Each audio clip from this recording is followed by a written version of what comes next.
ETV Bharat Urdu में आपका खैर मकदम है। न्यूज टाइम की अहम खबरें। इलाहाबाद हाईकोर्ट ने वाराणसी की अदालत के उस हुक्म पर रोक लगाने से इनकार कर दिया है जिसमें हिंदू फरीक को ज्ञानवापी मस्जिद के जुनूबी तहखाने में पूजा करने की इजाजत दी गई थी। अदालत ने ज्ञानवापी मस्जिद की इंतजामिया कमेटी को 17 जनवरी के हुक्म को चैलेंज करने के लिए अपनी दरख्वास्तों में तरमीम करने के लिए 6 फरवरी तक का वक्त दिया है।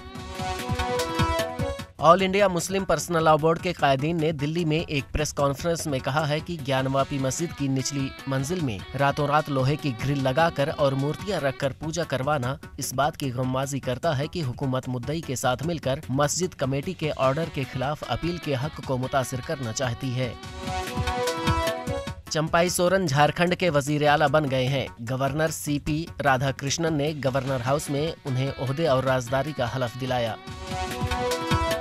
हलफ बर्दारी तकरीब के बाद जेएमएम के अराकीन असेंबली चार्टर्ड हवाई जहाज से हैदराबाद पहुंच गए हैं। वो हैदराबाद में 2 दिन कयाम करेंगे। पीर को फ्लोर टेस्ट में हिस्सा लेंगे। पीएमएलए कोर्ट ने झारखंड के साबिक वजीर आला हेमंत सोरेन को मुबैना जमीन घोटाला केस में ईडी के 5 दिन के रिमांड पर भेज दिया है। ईडी ने 10 दिनों की रिमांड मांगी थी। जम्मू कश्मीर पुलिस की स्पेशल तहकीकाती विंग एसआईए ने 85 करोड़ रुपए के टेरर फंडिंग मामले में वादिया कश्मीर और दिल्ली के कई मकामात पर छापे मारे। इस दौरान किसी के गिरफ्तार होने की कोई इत्तला नहीं है। गजा में इस्राएली हमले मुसलसल जारी हैं। इस दौरान executive director UNICEF Catherine Russell का कहना है कि गजा में बच्चों की सूरत हाल रोज बरोज अबतर होती जा रही है। इनका कहना है कि हम गजा के अवाम को छोड़ नहीं सकते।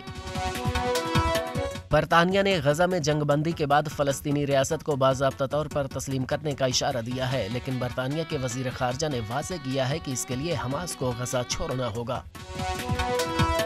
टीम इंडिया और इंग्लैंड के दरमियान दूसरा टेस्ट मैच विशाखापट्टनम में खेला जा रहा है। सलामी बल्लेबाज यशस्वी जायसवाल ने शानदार सेंचुरी स्कोर करके टीम इंडिया को मजबूत पोजीशन में पहुंचा दिया है। खबरों के ताज़ा तरीन अपडेट्स के लिए ETVBharat.com लॉगिन करें। शुक्रिया।